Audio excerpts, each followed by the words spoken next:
The television cameras captured Vladimir Putin's face on August 9, 1999, as Russian President Boris Yeltsin made his stunning announcement. Putin, a former KGB officer virtually unknown to the Russian public just months earlier, was being named Prime Minister, Yeltsin's fifth in less than 18 months. More shocking still, Yeltsin declared that he saw Putin as his successor. The bland-faced bureaucrat standing beside the erratic, ailing president showed little emotion. He simply nodded as if this meteoric rise from obscurity to the threshold of the Kremlin was exactly what he had expected all along. Few Russians knew what to make of this colorless apparatchik. Putin had no national political profile, no independent power base, no obvious qualifications to lead the world's largest country through its post-Soviet chaos.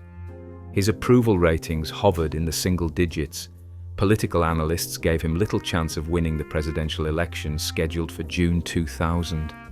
Then, just weeks after his appointment, everything changed.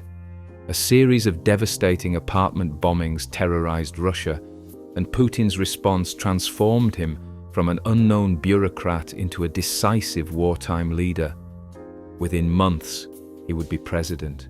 Within years, he would consolidate more power than any Russian leader since Joseph Stalin. But the path from those apartment bombings to Putin's presidency is shadowed by questions that remain unanswered more than 2 decades later.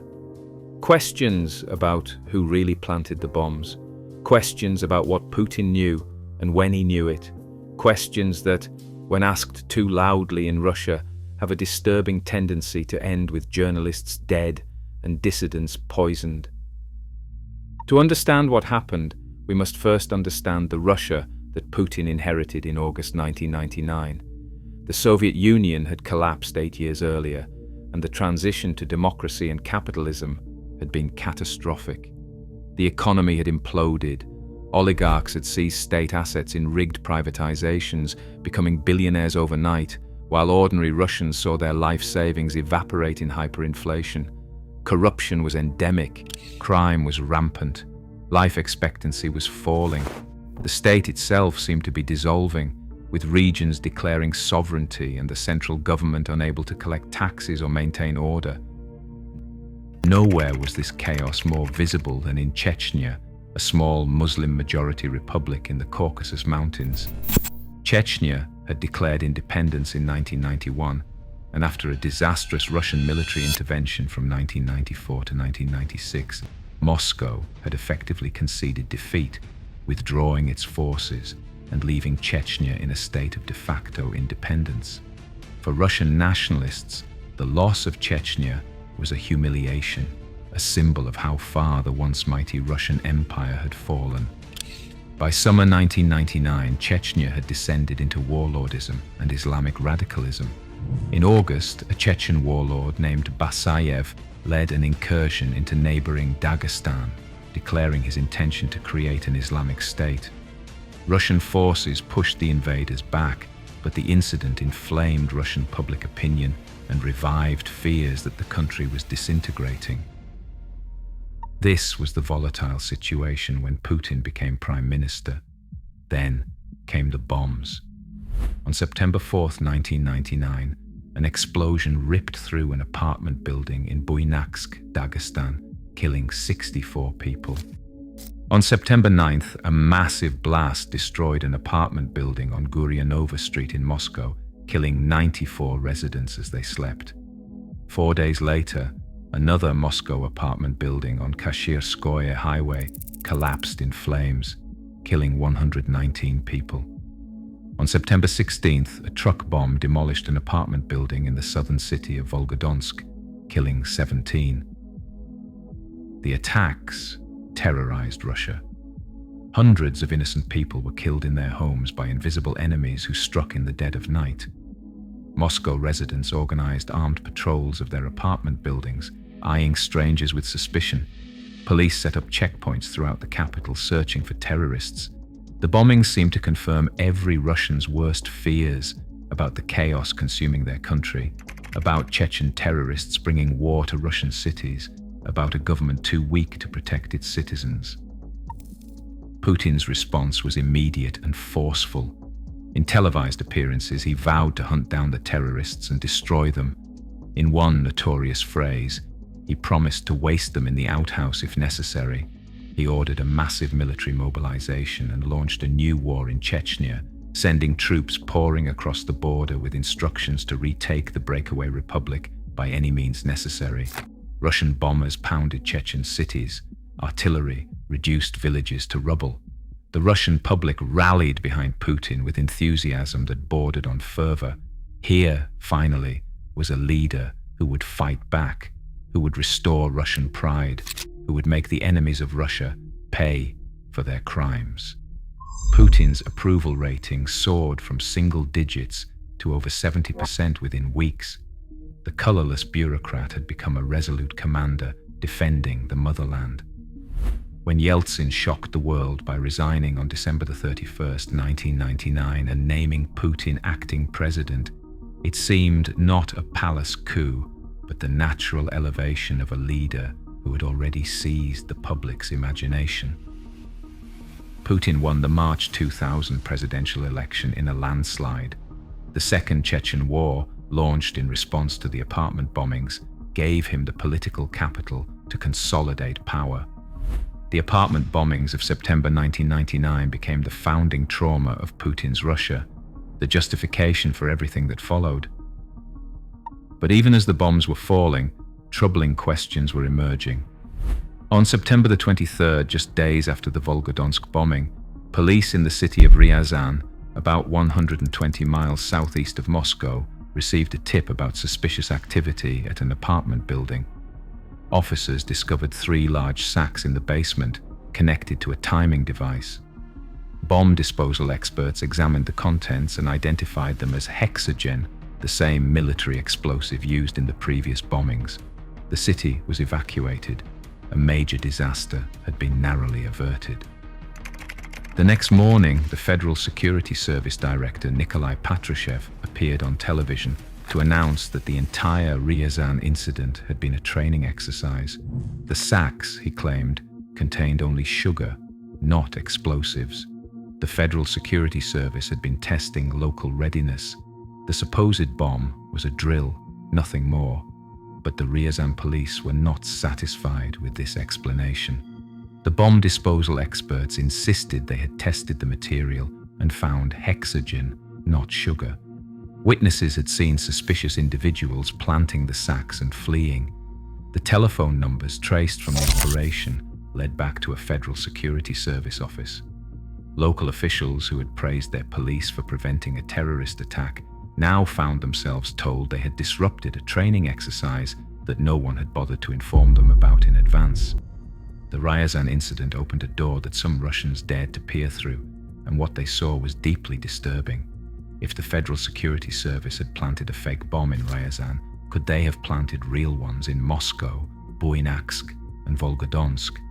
Did the Russian security services bomb their own citizens to create a crisis that would bring Putin to power? The suggestion seemed almost too monstrous to contemplate. Yet the evidence was troubling enough that some journalists and politicians began investigating. They discovered strange patterns. Hexogen was not available to ordinary criminals or even most terrorist groups. It was a military explosive, tightly controlled by the Russian state. The bombings came at precisely the moment when Putin needed a crisis to build his political profile. They justified a war that was already being planned. The coincidence seemed almost too convenient. Those who investigated these questions found themselves in danger. Sergei Yushchenkov, a Russian parliamentarian who was probing the bombings, was shot dead outside his Moscow apartment in 2003. Yuri Shchekochikin, a journalist investigating the case, died in 2003 from a mysterious illness consistent with poisoning. Alexander Litvinenko, a former FSB officer who defected to Britain and accused the FSB of organizing the bombings, was murdered with radioactive polonium in London in 2006. Anna Politkovskaya, a journalist who covered Chechnya and questioned the official narrative, was shot dead in her apartment building in 2006. The Russian government has always maintained that Chechen terrorists were responsible for the apartment bombings. They point to Chechen warlords who claimed responsibility, to intercepted communications, and to the volatile situation in the Caucasus. They dismiss questions about Ryazan as conspiracy theories spread by enemies of Russia. And perhaps they are right. Perhaps the apartment bombings were exactly what the Russian government says they were. Perhaps Ryazan really was a bungled training exercise. Perhaps all the witnesses were mistaken. Perhaps all the journalists and politicians who died while investigating were victims of unrelated crimes or natural causes. But the pattern is undeniable. Putin came to power on the back of those explosions. The apartment bombings gave him the crisis he needed, the enemy he could fight, and the mandate he required to consolidate power. Whether the bombs were planted by Chechen terrorists or by elements of the Russian security services, Putin was their primary beneficiary. What is certain is that Putin used the apartment bombings to transform Russia. The second Chechen war that followed was conducted with a brutality that shocked international observers. Chechen cities were leveled, civilians were killed in massive numbers. Chechnya was eventually pacified not through military victory alone, but by installing a brutal local strongman who ruled through fear.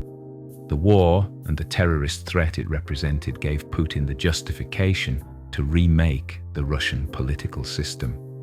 Independent television stations were taken over by state-controlled companies. Opposition politicians were marginalized, imprisoned, or driven into exile. Regional governors who had previously been elected were instead appointed by Moscow. Civil society organizations were branded as foreign agents. The Duma, Russia's parliament, became a rubber stamp for Kremlin decisions. Each restriction of freedom was justified by the need for security, by the ongoing threat of terrorism, and by the lessons learned from the apartment bombings. A traumatized population, remembering the horror of bombs destroying apartment buildings in the night, was willing to trade liberty for safety. Putin offered them a bargain. Give me power, and I will protect you. The mystery of 1999 is ultimately about what it revealed.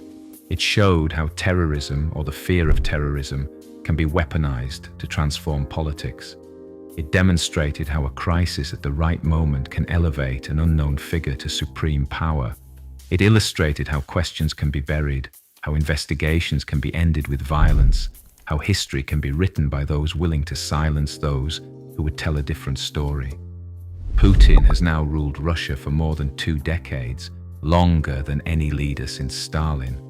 The apartment bombings that brought him to power have faded from public discussion in Russia, remembered only by those brave or foolish enough to keep asking questions that the state does not want answered.